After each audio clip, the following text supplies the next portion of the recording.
Hello दोस्तों, मैं अजय सिंह आप सभी का बहुत बहुत स्वागत करता हूं अपने official YouTube channel Daksh by Ajay sir में। तो जैसा कि आप लोगों की तरफ से लगातार ये डिमांड आ रही थी कि सर कुछ लेखपाल भर्ती से आप रिलेटेड एक वीडियो बनाइए और उसके बारे में कुछ इन्फॉर्मेशन हमें दे दीजिए। तो सबसे पहले आपको बता दूं कि लेखपाल वैकेंसी के लिए आपने देखा है न्यूज़पेपर में और लगातार सोशल मीडियाज़ के थ्रू आपको पता चल रहा होगा कि लेखपाल वैकेंसी आने वाली है जैसे ही लॉकडाउन खत्म होगा। तो आज हम उसी लेखपाल वैकेंसी से कुछ रिलेटेड इन्फॉर्मेशन आपके साथ शेयर करने आए हैं।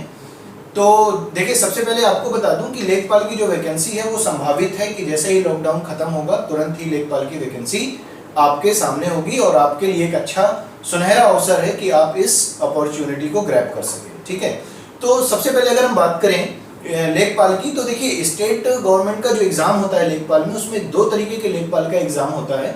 एक होता है आपका चकबंदी लेखपाल और दूसरा होता है राजस्व लेखपाल।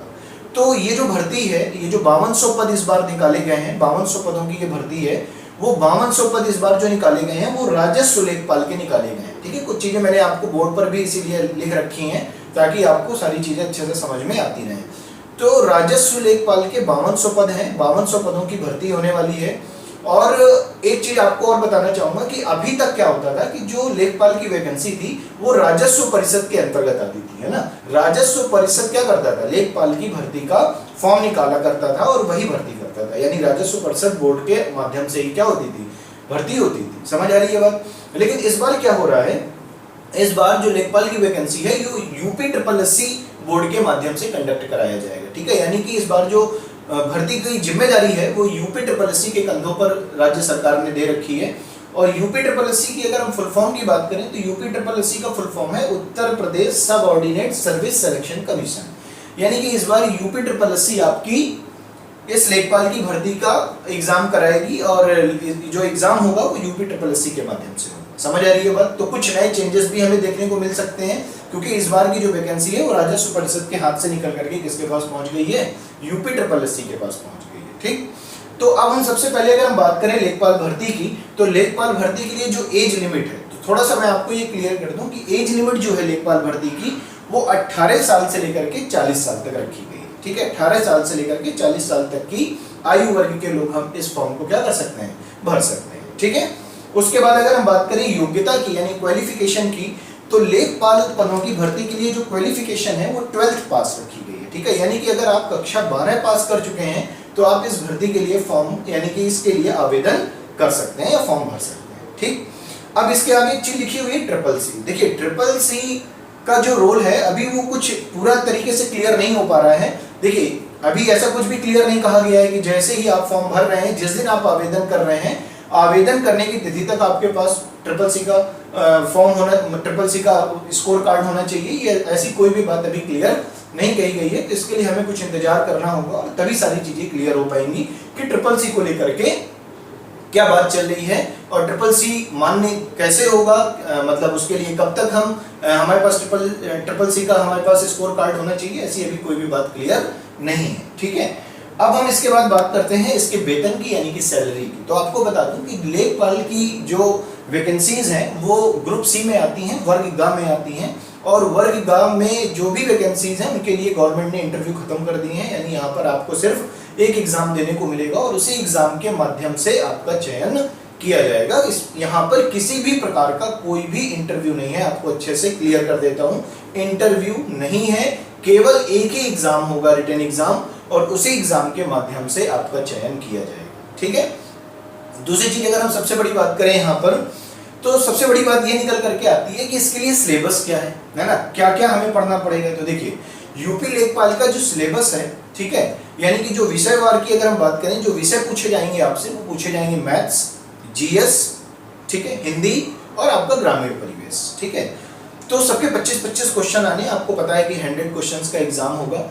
तो देखिए ग्रामीण परिवेश के लिए अगर मैं बात करूं तो ग्रामीण परिवेश आप किसी भी बुक से फॉलो कर सकते हैं, किसी भी ऑनलाइन चैनल को फॉलो कर सकते हैं। हमारे चैनल में भी आपको ये सारी चीजें प्रोवाइड कराई जाएंगी। आप हमारे channel Daksh by Ajay sir में भी आप लेखपाल की सारी चीजों को कवर कर सकते हैं।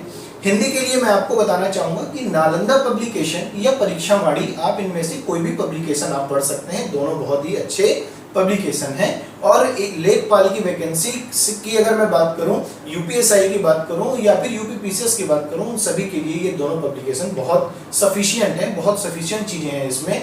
अगर आप इसको पढ़ लेते हैं तो मुझे नहीं लगता है कि हिंदी की कोई भी चीज आपसे छूटने वाली है। ठीक है, मैथ्स और जीएस और करंट अफेयर्स की अगर आपको बात करूं तो देखिए, मैथ्स के लिए आप कोई पर्टिकुलर बुक आपके पास जो भी है आप लगा सकते हैं, लेकिन हमारे चैनल पे लगातार मैथ्स की, करंट अफेयर्स की और जीएस की एमसीक्यू टाइप्स के क्वेश्चंस कराए जा रहे हैं, प्रैक्टिस कराई जा रही है। वो क्वेश्चंस आपके लिए सफिशिएंट हैं और एग्जाम के पॉइंट ऑफ व्यू से जो चीजें इंपॉर्टेंट है सिर्फ वही हम लोग यहाँ पर आपके साथ डिस्कशन कर रहे हैं। तो आप लगातार चैनल पर जुड़े रहिए, लगातार वीडियोस देखते रहिए और अपने दोस्तों को भी शेयर करते रहिए, इससे आपका बहुत बेनिफिट होने वाला है। देखिए, एक चीज और आपसे कहना चाहूंगा कि किसी भी एग्जाम को निकालने के लिए सिर्फ दो चीजों की जरूरत होती है, एक सीरियसनेस और दूसरी कॉन्टिन्यूटी।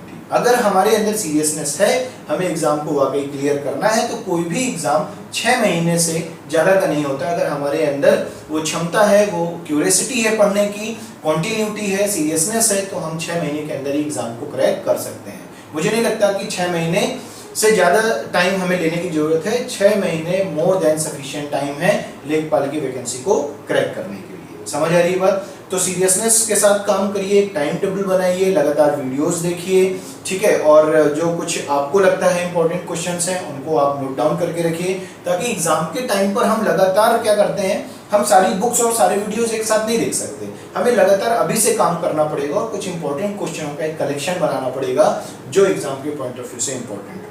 ठीक है, तो बस आज के लिए इतना ही रखते हैं। आपको बाकी जानकारी है ही कि लॉकडाउन खत्म होगा, वैसे ही वैकेंसी हमारे सामने होगी और हमें उसके लिए प्रयास करना है अभी से, ताकि हम एक सीट अपनी पक्की कर सकें। ठीक है, तो घर में रहिए, सुरक्षित रहिए और चैनल पर लगातार बने रहिए, सारे वीडियोस देखते रहिए, शेयर करिए, लाइक करिए, कमेंट करिए और चैनल को सब्सक्राइब करिए तथा साथ ही साथ बेल आइकन को भी प्रेस कर लीजिए, ताकि कोई भी न्यू अपडेट या कोई भी न्यू नोटिफिकेशन आपके हाथ से छूट ना पाए। थैंक यू सो मच, मिलते हैं नेक्स्ट क्लास में।